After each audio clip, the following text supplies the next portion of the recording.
Well, it's another episode on UFC 273, a surprise episode, I would call it. All in honor of course, Jack McCarthy. We've been talking about him a lot. Let's welcome him to the program from his hideout in Costa Rica. There he is, folks. How are you, my man? I'm good. How are you? I'm excellent. I'm excited for these fights tonight. I'm excited to see and talk to you here. Tell the audience just for the story of you. Yeah, I teach kids jujitsu, and I've been training in jujitsu since I was 16 years old. Your boxing is what I call flawless. Great, perfect footwork. How did you learn to be such a good boxer? You've got a good trainer, don't you? Yeah, honestly, I really appreciate those words. I really appreciate it. I So, mean 'em.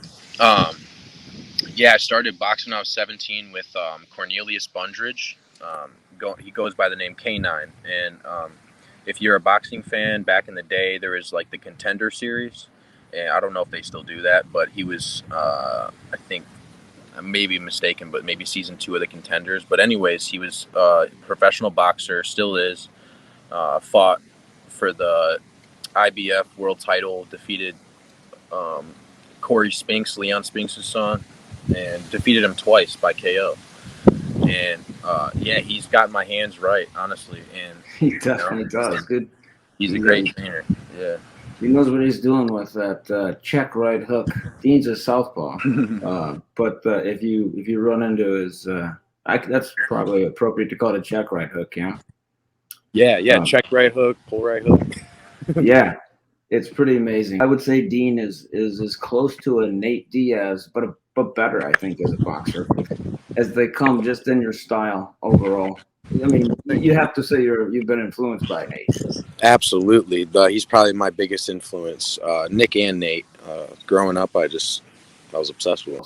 Let's talk about this huge event, UFC 273. Chimaev's only fought 4 times in the UFC, so it's hard just to say, even if training partners and Gustafsson and his friends in Sweden and now Darren Till say so. It's Gilbert Burns who's as good as they get on the ground, at least in the UFC. Yeah. And this guy Chimaev, who is a monster.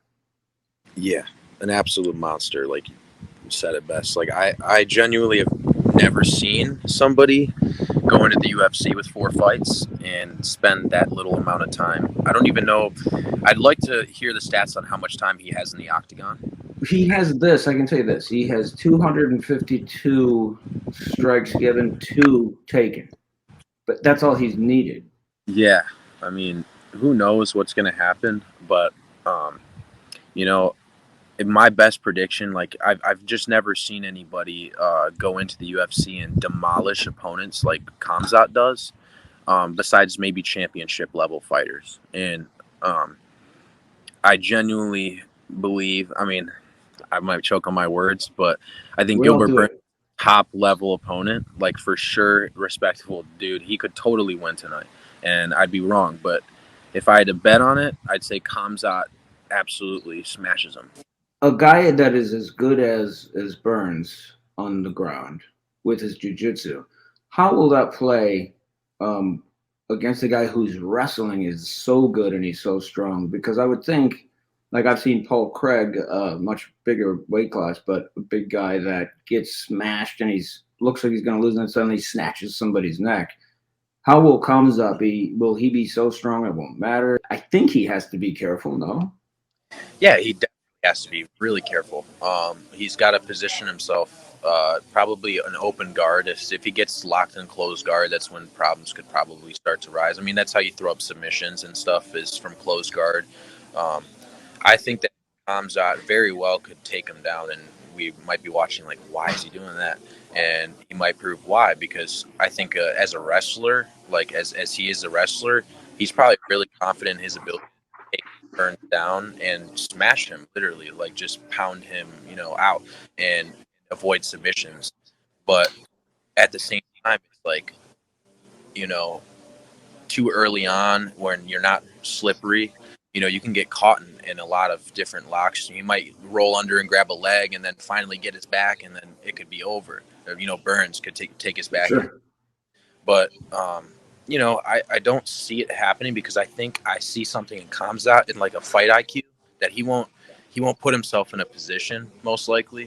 Chael Sonnen always says size doesn't matter. Um, but Chael Sonnen says a lot of things, I think, just to troll people. We love Uncle Chael. But I think size does matter here, and length. When Yeah, absolutely. Because you know what? Every time I've been on the mat with somebody, that's even like, let's say we're equal skill level, like equal skill level, and they have maybe 10 pounds on me. Like, you might feel that 10 pounds like it's 50 pounds. Yeah, I think Gilbert Burns has a tough night ahead of him. If he comes out, guns blazing, walking him down, and you see Gilbert backing up to the fence, I think that's going to be an early night for Burns because you got to adjust to the striking. And Kamzat's really unpredictable. He feints, and then you never know when that first or couple shots are coming. Yeah.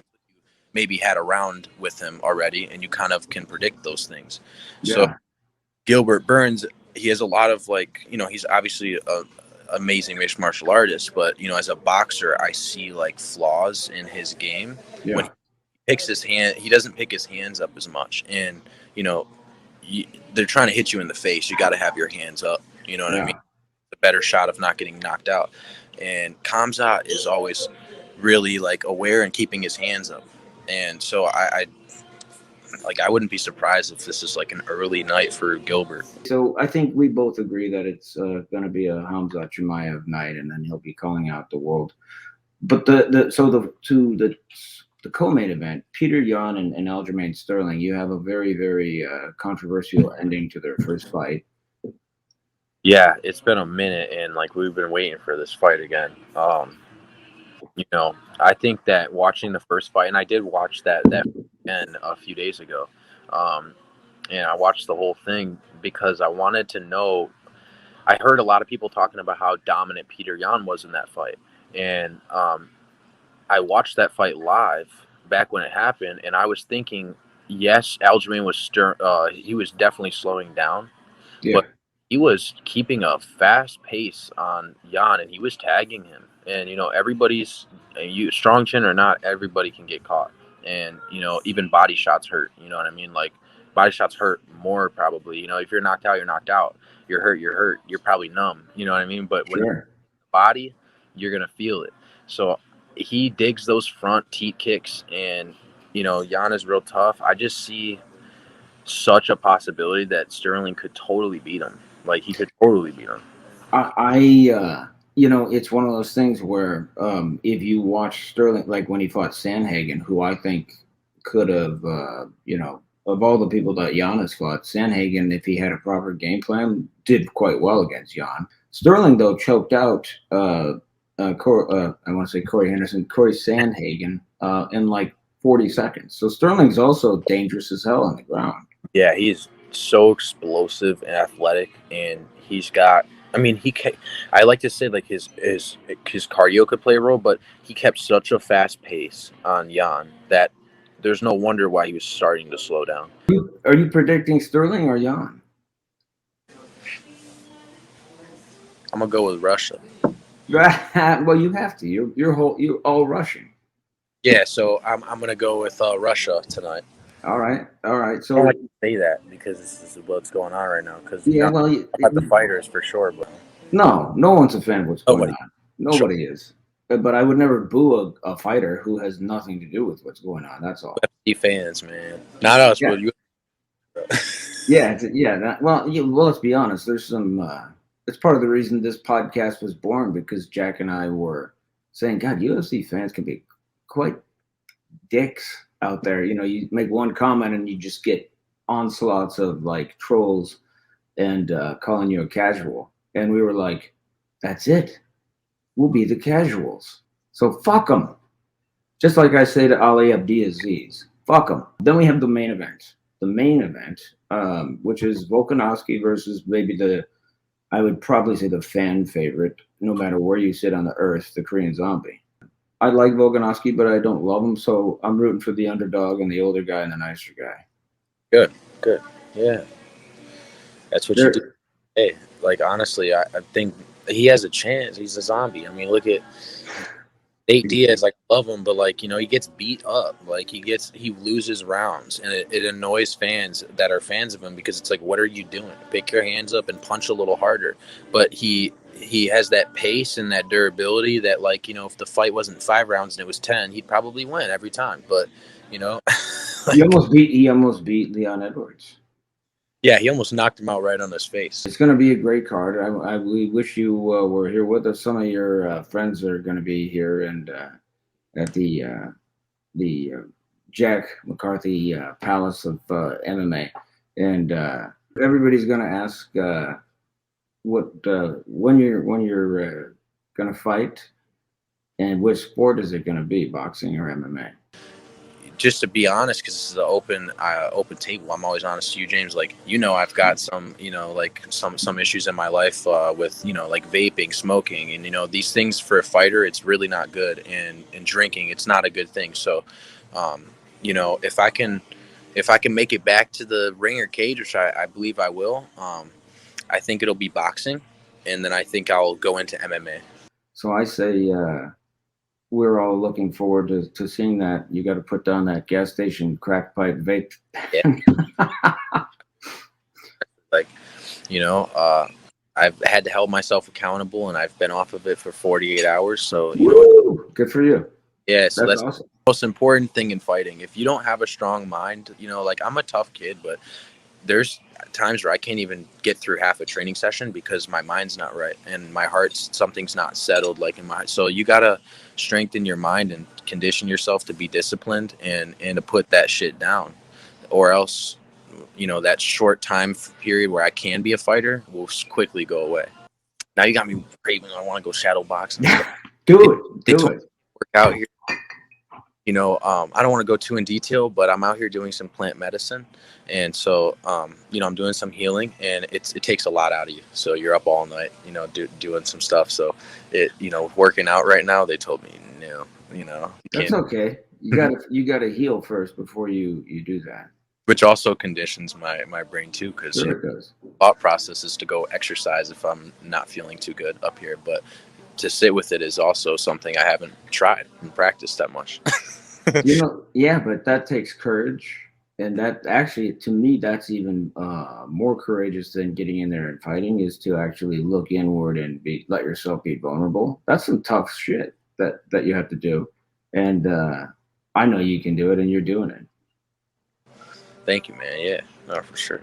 Well, man, I wish I could watch these fights. I'm sure you're looking forward to it, man. Like, definitely am, and I wish that normally to the right of me on my couch is you. You're usually sitting next to me, and it all started because my son Jack, who I can't cry here, but I almost will, who was always across from me. So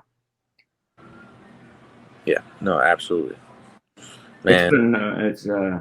We love having all you guys come over. Yeah, man, I love it too. We miss Jack so much, and that's why we're doing this, though. Absolutely, he's happy we're doing this, and for sure. Yeah, so he is for sure, and leave it to Dean Glazer to get me to tear up a little bit on my here on this podcast, but you're the man. I mean, that's what happens. You and I talking, and all the bullshit goes away, and it's always from the heart. And that's what Jack loves so much about you, and all those guys and girls. So there it is. Dean, thank you. This was a lot of fun. Thank you, man. Thank you so much. I was so excited to get up on here and finally be on King of the Casuals. Well, you've been on King of the Casuals before as a sort of we posted your videos, and when we were training with Keaton Smith, and when I get back, which is on Tuesday, we're training balls to the wall, man. We're going. Man, I've been keeping up my cardio since you've gone, just so that I can last maybe around without going. I need a break. Yeah, no, it's all good, man. We always find a way to get those long workouts over with, Yes, sir. They're fun too. Dean Glazer on King of the Casuals. We love you, man. Thank you, man. Thanks for having me, James. Love you. Of course. All right, man. We'll talk tomorrow. Absolutely. Bringing you the casual bang.